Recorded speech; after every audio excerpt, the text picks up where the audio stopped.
اعوذ باللہ من الشیطان الرجیم، بسم اللہ الرحمن الرحیم۔ مومنین کرام، جیسا کہ آپ کے علم میں ہے کہ ہم پاکستان میں طب انبیاء و اہل بیت علیہ الصلوۃ والسلام کے دورے پر نکلے ہوئے ہیں۔ اسلام آباد میں ہمیں زیارت کا شرف حاصل ہوا قبلہ مولانا امین شہیدی صاحب کا۔ چونکہ انہوں نے کافی عرصے سے یہ طب انبیاء و اہل بیت علیہ الصلوۃ والسلام کی دوائیں استعمال کرتے رہے ہیں، ہم آج آپ کے سامنے آغا صاحب کا موقف معلوم کرنا چاہتے ہیں کہ قبلہ آپ کا ان دواؤں سے کیا ایکسپیرینس رہا، کیا آپ نے ان کو استعمال کیا تو آپ کو کیا وہ خدا کی حکمت اور جو ایک نظام قدرت الہی ہے اس میں آپ کو کیا جلوہ نظر آیا؟ بسم اللہ الرحمن الرحیم۔ میں سب سے پہلے آپ کا شکر گزار ہوں۔ اللہ آپ کی توفیقات خیر میں اضافہ فرمائے اور اسی طرح سے انسان اور انسانیت کی خدمت کرنے کی توفیق عطا فرمائے۔ دیکھیے، جہاں تک طب کا تعلق ہے، اس میں تو کوئی شک نہیں کہ جتنے بھی علوم انسانی معاشرے میں پیدا ہوئے اور اس کے بعد ان علوم نے ارتقاء حاصل کی، ان سب کا تعلق اللہ سے اور اللہ کے بھیجے ہوئے انبیاء سے ہے، اور انہی نے علوم کو شکافتہ کیا یہاں تک کہ خاتم النبیین تک وہ علوم مکمل ہوئے، اور پھر حضرت ختم المرسلین نبی کریم صلی اللہ علیہ وآلہ وسلم نے امیر المؤمنین علی بن ابی طالب علیہ الصلوۃ والسلام اور بعد کے تمام ائمہ تک ان علوم کو منتقل کیا۔ اس میں کوئی دوسری رائے نہیں ہے، لیکن آج ایک المیہ ہے کہ جب کبھی آپ کسی علم کی نسبت دین سے دیتے ہیں، انبیاء سے دیتے ہیں، تو فوراً اس پر اعتراضات شروع ہوتے ہیں۔ میں اس لیے اکثر کہا کرتا ہوں کہ دین کو اگر ہم فطرت کا دین کہتے ہیں تو دین کی تعلیمات بھی فطرت کے مطابق ہیں، اس لیے ان چیزوں کو دین کا نام دینے کی بجائے فطرت کا نام دیں گے تو زیادہ قابل قبول ہے۔ جہاں تک طب کا تعلق ہے، طب یعنی نیچر، یعنی طبیعت میں اللہ تبارک و تعالیٰ نے، نیچر میں اللہ تبارک و تعالیٰ نے بہت کچھ چھپایا ہوا ہے اور انسان کو ان کے کشف کا حکم دیا ہوا ہے۔ اس اعتبار سے میں اس بات کا معتقد ہوں اور میں پڑھ کر اس نتیجے تک پہنچا ہوں کہ دنیا میں کوئی بیماری ایسی ہو نہیں سکتی جس کا علاج اللہ نے نیچر کے اندر اور طبیعت کے اندر نہ رکھا ہو۔ انسان کو حکم دیا ہے کہ اس نیچر کے اندر چھپی ہوئی صلاحیت کا اکتشاف کرے، کشف کرے، دریافت کرے، تاکہ انسان کو درپیش چیلنجز کا مقابلہ نیچر میں موجود ان خصوصیات کے ذریعے سے کر سکے۔ انبیاء اپنے اپنے دور میں یہی کام کرتے رہے اور بتاتے رہے کہ فلان چیز کی تاثیر کیا ہے، فلان چیز کی تاثیر کیا ہے۔ اس حوالے سے جب ہم دیکھتے ہیں تو دین نے علوم کو دو حصوں میں تقسیم کیا ہے، علم الارواح اور علم الابدان۔ علم الابدان یہی طب ہے۔ تو جب ہم بنیادی طور پر علم ہی کو دو حصوں میں منقسم دیکھتے ہیں، ایک کا تعلق روح انسان سے ہے اور ایک کا تعلق تن انسان یعنی بدن انسان سے ہے، تو پھر بدن کے حوالے سے ممکن نہیں ہے کہ اس بھیجنے والے نے کوئی چیز خلق نہ کی ہو جو انسان کی بدن کی ضرورتوں کو پورا نہ کرے، یہ ممکن نہیں ہے۔ لہٰذا جب ہم قرآن کریم میں پڑھتے ہیں کہ حضرت ابراہیم علیہ السلام نے فرمایا کہ فَإِذَا مَرِضْتُ فَهُوَ يَشْفِينِ، تو مریض میں اپنی بے اعتدالیوں کی وجہ سے ہوتا ہوں، اللہ نہیں کرتا، لیکن علاج اس نے رکھا ہوا ہے۔ جب میں وہ علاج کرتا ہوں جو اس نے فطرت کے اندر چھپائی ہوئی ہے خصوصیت، تو اس علاج کے نتیجے میں شفا اس کی طرف سے ملتی ہے۔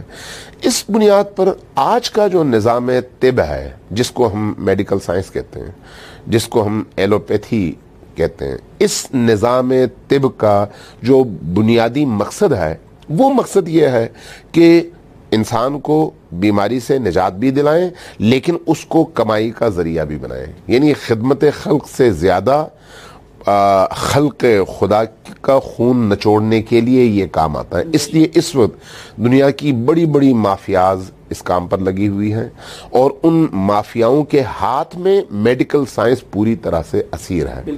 یہی وجہ ہے کہ بہت ساری بیماریاں ایسی ہیں جو ٹھیک کبھی بھی نہیں ہوتی، اس لیے کہ وہ اگر ٹھیک ہو جائیں تو پھر ان مافیاز کی کمائی کا دروازہ بند ہوتا ہے. بلڈ پریشر ہے, شوگر ہے مثلاً تو اسی لیے میں اس بات کا معتقد ہوں کہ جو سرجیکل سے متعلق چیزیں ہیں وہاں پر میڈیکل سائنس کی ایجادات سے بھرپور طور پر استفادہ کرنا چاہیے, اس لیے کہ وہ فوری طور پر انسان کے جسم کو تسکین پہنچانے کا ذریعہ ہے. لیکن سرجیکل سے ہٹ کر باقی امراض میں میڈیکل سائنس اس بیماری کو لانگر کرتا ہے, لمبا کرتا ہے, اور پھر ہمیشہ دواؤں کا انسان کو عادی بناتا ہے. جبکہ طب جو ہے, جس کو آپ نیچرل طریقے علاج کہتے ہیں, اس میں انسان ان بیماریوں کا مقابلہ کر کے اپنے امیون سسٹم کو مضبوط کر کے بیماریوں پر غالب ہو سکتا ہے اور غلبہ پا سکتا ہے. مجھے خود 2 چیزوں کی بڑی شکایت رہی, ایک شوگر اور ایک بلڈ پریشر. دونوں میری بالکل ٹھیک ہوئی ماشاءاللہ, اور وہ ٹھیک ہوئی طب کے علاج کے ذریعے سے, یعنی نیچرل علاج کے ذریعے سے. میں اس وقت نیچرل علاج کی افادیت کے حوالے سے یہ بات عرض کرنا چاہ رہا ہوں. جب میں نے بڑے بڑے متخصص, ماہر اور میڈیکل اسپیشلسٹ حضرات سے یہ کہا کہ بھئی میرا شوگر ٹھیک ہوا ہے, تو ان کو یقین اس لیے نہیں آیا کہ اس سسٹم میں شوگر ٹھیک نہیں ہوتا. شوگر مرتے دم تک چلتا رہتا ہے, دوا چلتی رہتی ہے, آپ گولیوں سے انسولین میں چلے جاتے ہیں. اسی طرح سے بلڈ پریشر آپ کے میڈیکل سائنس کے اندر ٹھیک کبھی بھی نہیں ہوتا, بلکہ اس کی جگہ دوائیوں کی مقدار میں اضافہ ہوتا ہے.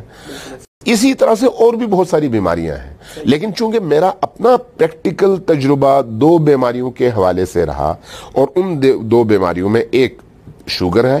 شوگر میرا بالکل ٹھیک ہو گیا. دنیا کی ہر اچھی, جو آج پاکستان کے اندر بہترین لیبارٹریز ہیں, وہاں پر میں نے چیک کروایا, میں بالکل فری ہوں شوگر سے, اور ہر چیز استعمال کر رہا ہوں. اور اسی طرح سے میرا بلڈ پریشر جو ہے وہ ختم ہوا. 8 سال کے بعد دوبارہ آیا, تو دوبارہ میں نے دوائیں لیں, یہی نیچرل دوائیاں لیں, طبی دوائیاں لیں, میڈیکل سائنس کی نہیں. تو اس کے نتیجے میں میں ٹھیک ہوا اور بالکل آپ نے خدا کی قدرت کو انہی نیچرل چیزوں کے اندر دیکھا, تاکہ آپ جس طرح سے ختمی مرتبت نے آخری خطبے میں جب امام علی علیہ السلام کا اعلان فرمایا, تو اس وقت اللہ رب العزت نے قرآن مجید میں قطعی طور پر یہ چیز بتا دی کہ آج ہم نے دین کو مکمل کیا, تمام نعمتیں تمام کی. ایسا ہو نہیں سکتا کہ نعمتیں مکمل ہوں اور انسان کے جو ابدان کا علم ہو وہ ناقص رہ گیا ہو اور وہ موجود نہ ہو.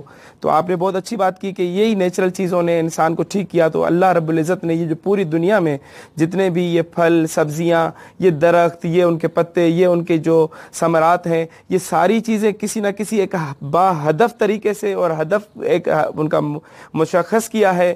اس ہدف کے نتیجے میں یہ صرف ہم لوگوں کو علم نہیں ہے, ہم جاہل ہیں, تاکہ اسے استفادہ نہیں. جیسا کہ آپ نے پہلے کہا کہ ہمارا کام ہے کہ خدا کی اس نیچر سے ہم کشف کریں, چیزوں کو نکالیں کہ یہ چیز کس لیے ہے. جس طرح حضرت داؤد علیہ السلام یا حضرت سلیمان نبی کو تو جڑی بوٹیاں بول کے بتاتی تھیں کہ ہم فلاں مرض کا علاج ہیں. تو آپ بھی, یعنی کہ آپ کی نظر یہی ہے کہ ہمیں پوری طب کو یا ان تمام بیماریوں کو خدا کی نیچر سے ہی درست کرنا چاہیے, اور ہمیں کشف کرنا چاہیے کہ خدا کی یہ فلاں چیز کس حکمت کے لیے انسان کے لیے پیدا ہوئی ہے. جی, میں اس حوالے سے بالکل کلیئر ہوں کہ نیچر میں ہر بیماری کا علاج ہے, اور انسان کو اللہ تبارک و تعالیٰ نے یہ صلاحیت دی ہے کہ وہ نیچر سے ان بیماریوں کے علاج کا طریقہ اور ان خصوصیات کو کشف کر سکتا ہے. اور کیمیکل سے بنائی ہوئی دوائیوں کی نسبت نیچر سے نکالی گئی دوائیوں کی تاثیر زیادہ ہے, سائیڈ ایفیکٹس اس کے بالکل بھی نہیں ہیں. جبکہ ایلوپیتھی کے طریقے علاج میں اگر آپ کسی ایک بیماری کا علاج کرتے ہیں تو اس ایک بیماری کے ٹھیک ہونے کے ساتھ ساتھ 10 بیماریاں آپ کو لاحق بھی ہو جاتی ہیں. اب اس میں جو میرا مشاہدہ اور میرا مطالعہ ہے وہ مجھے یہ بتاتا ہے کہ آپ جتنا زیادہ نیچر کے قریب زندگی گزاریں گے اتنا زیادہ آپ سالم رہیں گے. جتنا آپ نیچر اور فطرت سے دور چلے جائیں گے اتنا آپ مریض سے مریض تر ہوتے چلے جائیں گے, مشکلات میں مبتلا ہوتے رہیں گے. بڑی مہربانی مولانا, بڑی خوشی ہوئی آپ نے یہ اپنا موقف طب انبیاء و اہل بیت اور نیچرل چیزوں کی جو خدا نے خلق کی ہیں ان کی طرف عوام کو جو ہے مبذول کیا, کہ یہ پوری عوام کو ایک بہت اچھا میسیج ہے. اس کے اندر نہ کوئی کوئی فرقہ واریت نہیں ہے، نہ کوئی سنی ہے، نہ شیعہ ہے، یہ صرف خدا کی ایک. اس میں ایک چیز کا میں ضرور اضافہ کروں، وہ نقطہ اہم ہے، ذہن سے نکل گیا، وہ یہ ہے کہ جس طرح سے ایلوپیتھی کے اندر ڈاکٹرز میں عطائی بھی آپ کو نظر آتے ہیں اور پڑھے لکھے بھی نظر آتے ہیں، اسی طرح سے حکمت کی دنیا میں بھی جعلی اور اصلی دونوں ہیں. صرف ہمارے ناظرین کو چاہیے کہ وہ جو ماہرین ہیں ان تک پہنچنے کی کوشش کریں. اگر ماہر اور اچھے طبیب مل جائیں تو پھر اس سے زیادہ بڑی نعمت اور کوئی نہیں ہے. لیکن اگر آپ کسی جعلی بندے کے ہاتھوں گرفتار ہو گئے تو پھر اس کا الزام پھر دوسروں کو نہ دیں. بالکل، یعنی کہ وہ کسی بھی فیلڈ میں ہو، انسان کو تو بچنا چاہیے ان سے، وہ تو ظاہر ہے یقیناً. تو ہم بڑے شکر گزار ہیں قبلہ کے کہ انہوں نے اپنا قیمتی وقت میں سے وقت نکالا اور ہمیں مومنین کو اس طرف مبذول، ان کی فکر کو، ان کے عقل کو اس طرف مبذول کیا کہ وہ خدا کی نیچر کے زیادہ سے زیادہ قریب ہوں. والسلام علیکم ورحمۃ اللہ وبرکاتہ.